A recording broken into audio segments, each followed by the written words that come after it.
1차 시험 합격만을 목표로 제작된 내용입니다. 1차 시험에 나오지 않는 내용, 출제 빈도가 너무 낮은 내용은 모두 삭제했습니다. 오직 출제되는 지문과 선택지만 그대로 살렸습니다. 관련 자료나 링크가 있다면 동영상 아래에 정보창에 넣어두겠습니다. 도움이 되셨다면 좋아요, 구독 부탁합니다. 직업상담 접근 방법 4파트에서는 행동주의 상담에 대해서 다룹니다. 행동주의 상담과 기법, 그리고 불안감소 기법, 학습 촉진 기법에 대해서 다루고 있습니다. 우리 애완견 훈련시키는 TV 프로그램에 나오는 모든 기법들, 이거 다 행동주의 상담 기법입니다. 그래서 주요 키워드에 다 보면 조건, 변별, 반복, 강화, 보상, 둔감화, 학습 이런 단어들 다 들어갑니다.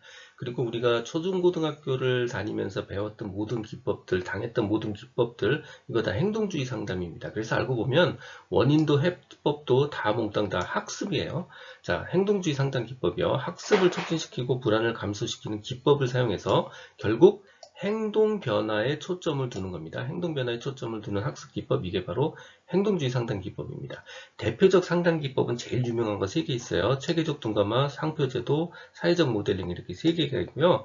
나머지 2개 훈련 들어가고요. 나머지 2개 조건 들어갑니다. 크게 행동주의 상담 기법은 내적 행동 변화 촉진 기법과 외적 행동 변화 촉진 기법으로 나눌 수 있어요. 내적 행동 변화는 말 그대로 마음속 변화예요. 혹은 인지력의 변화, 그리고 불안에 해당하는 거고요. 외적 행동은 말 그대로 정말로 행동을 변화시키는 겁니다. 외적 행동 변화의 가장 대표적인 거 상표제도 토큰이고요. 이거 우리 초등학교 때 다니면 참 잘했어요. 이거 도장 찍어주는 거, 이거 바로 상표제도입니다. 그리고 나머지 훈련이라는 단어와 행동이라는 단어가 들어가는 거 다 외적 행동 변화 촉진 기법이고요. 또 한 가지 기억해야 되는 거 바로 자기관리 프로그램입니다. 자기관리 프로그램이 뭐냐면 우리가 일반적인 상담 끝나고 나면 대부분 상담자에게 의존하게 되거든요. 이 의존성을 끊기 위해서 상담자가 내담자의 지식을 공유하고 자기 강화를 시키는 기법, 이게 바로 자기관리 프로그램이에요. 내적 행동 변화 촉진 기법의 가장 유명한 거 바로 체계적 둔감법이고요. 체계적 둔감법은 근육 이완 훈련과 바로 한 짝입니다. 그리고 나머지 모든 기법은 다 인지라는 말이 들어가요. 인지적 모델링, 인지적 재구조화. 인지적 재구조화는 어떤 거냐면 부정적이고 자기 패배적 사고를 가진 사람을 긍정적이고 자기 진보적 사고를 갖도록 교수하는 그런 기법을 바로 인지적 재구조화라고 부릅니다. 기타 행동주의 상담 기법입니다. 하나씩 따로 공부하시면 돼요. 자, 타임아웃은 뭐냐면 내담자가 긍정적 강화를 받을 기회를 박탈하는 거예요. 예를 들어서 수업 시간에 교실 바깥으로 15분간 내쫓는 거, 이런 게 바로 타임아웃 제도입니다. 스트레스 접종은 바로 예상되는 신체적, 정신적 긴장이 바로 스트레스예요. 그래서 긴장을 약하게 시키기 위해서 미리 자신의 문제를 다룰 수 있도록 준비시키는 거, 이거 바로 스트레스 접종이고요.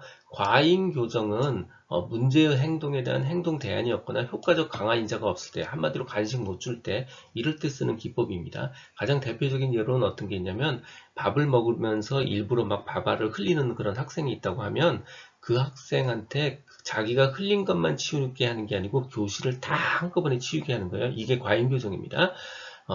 파괴적이고 폭력적인 행동을 수정하는데 굉장히 효과가 있다고 알려져 있습니다.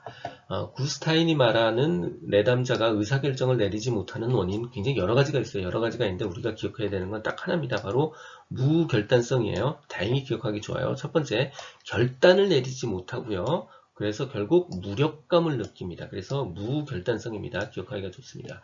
자, 역조건이요. 2가지 상반되는 조건을 한꺼번에 주는 겁니다. 즉 무서워하는 것과 간식, 이런 역조건을 한꺼번에 제공해서 공포를 제공하는 훈련, 바로 역조건이고요. 금지 조건은 조금 다릅니다. 보통 일반적인 훈련은 뭔가 좀 더 훈련을 강화시킵니다. 추가적인 강화를 해요. 그래서 더 강한 위계 목록을 사용해서 강화 훈련을 하는데, 금지적 조건은 강화시키지 않습니다. 동일한 불안 조건을 반복 노출시켜서 결국 익숙하게 해서 불안 반응을 제거하는 겁니다. 금지적 조건은 강화가 없어요. 강화 없이 반복 노출시키는 거, 이게 바로 금지적 조건입니다. 행동주의 상담에 관련해서 2가지가 있습니다. 첫 번째는 행동주의 상담 절차가 있고요. 두 번째는 행동수정 프로그램 절차가 있어요. 마치 다른 것 같지만 알고 보면 똑같습니다. 상담이니까 당연히 상담관계 형성 먼저 해야죠. 그러니까 이거 빼고요. 나머지를 보시면 똑같습니다. 자, 첫 번째 상담은요. 문제 행동을 규명하고 현재의 상태를 파악하고 목표를 정합니다. 다시 문제를 규명하고 상태를 파악하고 목표를 정합니다. 그리고 나서 상담 기술을 적용하고 결과를 평가하고 마지막으로 종결합니다. 상담 행동성 프로그램으로 가면요. 문제 행동을 규명하고 현재 상태를 파악하는 게 용어만 바뀔 뿐이에요. 목표 행동을 정의하고 행동의 기초선을 측정합니다. 이게 바로 상태 파악하는 거죠. 그리고 당연히 목표를 정했겠죠. 그리고 나서 기법을 적용하고요. 행동 수정 결과를 검증하고 행동을 일반화시킵니다. 이 일반화 부분만 조금 다른 거예요. 나머지는 완전히 동일합니다.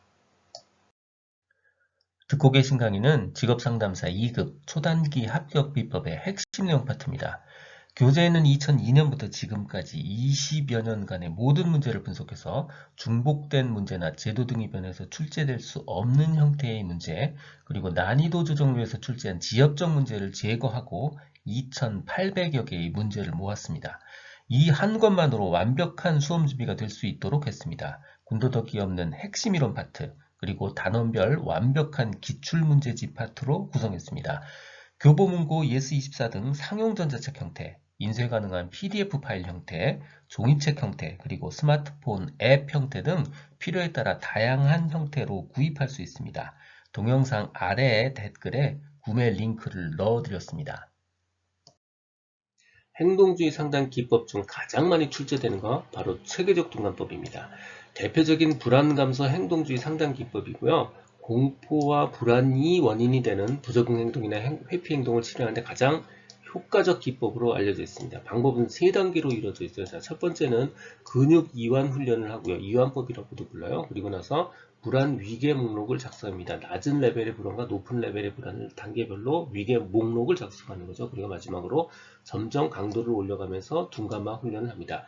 한꺼번에 같이 외워야 될 단어 2개가 더 있어요. 첫 번째 고전적 조건 형성의 원리를 이용하고요. 두 번째 상호 제지의 원리를 이용합니다. 고전적 조건 원리 말고 조작적 조건 형성이라는 단어 사용하는데 이거 오답이고요. 상호제지는 말 그대로 불안과 편안함처럼 서로 반대되는 것을 연결하는 거, 이걸 상호제지 원리라고 그래요. 다시 고전적 조건 형성, 상호제지의 원리 같이 외워야 될 단어입니다. 시험에 나오는 불안 감소 기법에는요, 노출법이 있고요, 금지적 조건 형성이 있고요, 주장 훈련이 있습니다. 노출법에는 가장 유명한 체계적 둔감화도 노출법의 하나예요. 그러니까 불안 요인에 노출시켜서 익숙하게 만드는 게 다 노출법입니다. 그래서 체계적 둔감화 노출법 중에 하나고요.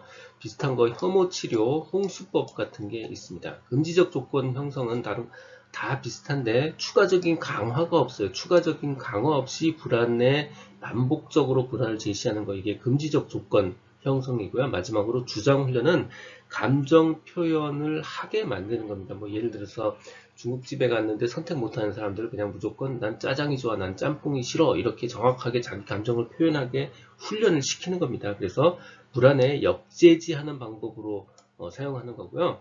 특히 대인관계에서 오는 불안 제거에 굉장히 효과적으로 알려져 있습니다. 그래서 이 기법의 목표는 내담자로 하여금 광범위한 대인관계의 상황에 효과적으로 대처하기 위한 필요한 기술과 태도를 갖추게 한다. 대인관계가 중요한 키포인트입니다. 행동주의 상담의 학습 촉진 기법입니다. 이 학습 촉진 기법은 엄마가 애들 가리킬 때 쓰는 모든 기법들, 혹은 우리가 학교 다닐 때 겪었던 뭐 상 주고 칭찬해 주고 뭐 이런 모든 기법들이 다 학습 촉진 기법에 해당합니다. 자, 예를 들어서 좋은 행동하면 참 잘했어요 하고 도장 찍어주는 거, 이거 상표 제도죠. 토큰 경제요. 또 뭔가 좋아하는 것을 계속 주는 강화법, 그 중에서도 적절한 행동, 정해진 적절한 행동을 하면 좋은 보상을 해주는 그런 조형법, 이런 것들 다 학습 촉진 기법이고요. 또 대표적으로 끝에가 학습자가 끝나는 거 다 모두 학습 촉진 기법입니다. 변별 학습, 뭐 사회적 모델링과 대리 학습, 이 모두 학습 촉진 기법의 대표 기법들에 해당합니다. 학습 촉진의 대표 기법들에는 변별학습, 강화, 조형법, 사회적 모델링과 대리학습 이런 게 있습니다. 변별학습 이거 별거 아니에요. 좋은 행동하면 상 주고요. 나쁜 행동하면 벌 주는 거. 그렇게 함으로써 좋은 행동과 나쁜 행동을 변별하게 만드는 학습 방법. 이게 바로 변별학습입니다. 강화요. 강화에는 정적 강화와 부적 강화가 있어요. 정적 강화요. 유쾌한 자극, 즉 강아지 훈련할 때 간식 주는 거예요. 이런 유쾌 자극을 부여해서 바람직한 반응의 확률을 계속 높이는 거 이거 바로 정적 강화고요. 부적 강화는 잘 보셔야 됩니다. 불쾌 자극을 더 주는 게 아니고요. 불쾌 자극을 제거하는 겁니다. 오답이요. 불쾌 자극을 더 제공하겠다. 이거 틀린 거예요. 불쾌 자극을 준다. 틀린 거고요. 불쾌 자극을 제거해서 바람직한 반응을 확률을 높이는 것 이게 바로 부적 강화입니다. 프리맥의 원리요. 낮은 비율로 발생하는 행동 보통 하기 싫은 행동이겠죠. 이걸 증가시키기 위해서 높은 비율의 행동 좋아하는 거거나 습관적인 행동 이것과 낮은 비율의 행동을 유관시키는 것, 연결시키는 강화의 한 형태예요. 자, 예를 들어서 한 학생이 성적 저조로 인해서 학교 생활에 어려움을 겪고 있는데 이 학생이 평소에 PC게임을 굉장히 좋아해요. 그러니까 이거는 바로 PC게임이 바로 육해자극에 해당되겠죠. 또 평소에 하는 걸로 봐서는 이건 굉장히 자주 발생하는 겁니다. 높은 비율의 행동이에요. 자, PC게임을 좋아한다는 걸 알고요. 공부를 열심히 하면 일일 학습량을 채우면 PC게임을 1시간 할 수 있게 이 두 개를 서로 유관시키는 것, 연관시키는 것, 이게 바로 프리맥의 원리고요. 여기서는 육회 자극을 사용했죠. 좋아하는 걸 사용했으니까 이게 바로 정적 강화의 한 형태에 해당합니다. 조형법이요. 쉐입, 어떤 틀 안에, 조형 안에 들어오면 보상해서 강화해주는 기법이에요. 그러니까 원하는 행위를 하면 보상하고 강화해주는 것, 이게 바로 조형법이고요. 행동조성 기법이에요. 사회적 모델링이요. 가족 중에 누가 셰프가 돼서 크게 성공하면 나머지 그 뒤에 동생들도 셰프가 돼서 성공할 확률이 굉장히 높아지죠. 그러니까 다른 사람의 진로 결정, 행동이나 결과를 관찰함으로써 의사결정의 학습을 촉진시키는 것, 위인전 보게 하고 이런 것들이요. 이게 다 사회적 모델링과 대리학습에 해당하는 기법들입니다. 이걸로 적응적 행동이 어떤 것인지 가르칠 수도 있고요. 적응적 행동을 실제로 행하도록 촉진할 수도 있습니다. 자, 이 사회적 모델링 기법은 대표적인 학습 기법이긴 하지만 두려워하는 행동을 보여줌으로써 불안을 감소시키는 데 사용될 수도 있습니다. 그래서 사회적 모델링은 불안 감소 기법도 가능해요. 하지만 모든 둔과마 시리즈, 이 둔과마 시리즈는요, 학습이 아니고 불안 감소 기법으로만 사용됩니다. 그래서 둔과마 시리즈는 학습 기법에 해당하지 않습니다. 이 내용은 블로그와 전자책에 동일하게 그대로 있습니다. 도움이 되셨다면 좋아요, 구독 부탁드립니다. 지금까지 라드캠지기 꾸벅이 박종규였습니다. 감사합니다.